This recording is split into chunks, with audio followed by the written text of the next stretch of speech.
The first part of this route passes behind an area owned by the military.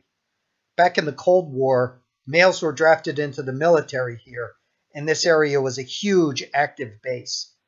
It's still used to some extent, but it has a lot of abandoned buildings and sealed off entrances.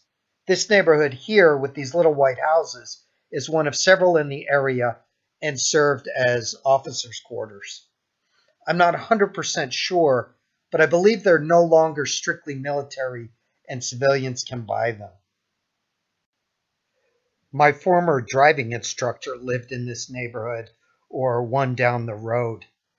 I learned how to drive here in Madrid, and my teacher was a retired military officer with a surprisingly high rank, considering he was giving driving lessons. I won't say his name or his exact rank because I don't want to get him in trouble. But anyway, he used to yell at me because of my poor driving skills and because I missed the same exit day in and day out. But when he wasn't yelling at me, he would rant about politics. Mind you, these were one-sided conversations because I don't opine about politics in Spain at all, since I'm an immigrant and I don't want people to think, if you don't like the politics here, why don't you go home? But we'd be driving along and he'd like to go off on former President Zapatero.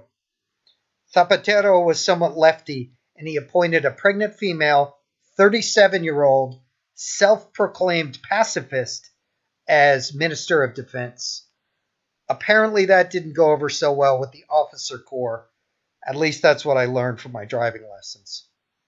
One time we were driving along and an old man was crossing the sidewalk and my instructor goes, "Look at that old communist, run him over." The guy had on a hat like Lenin used to wear.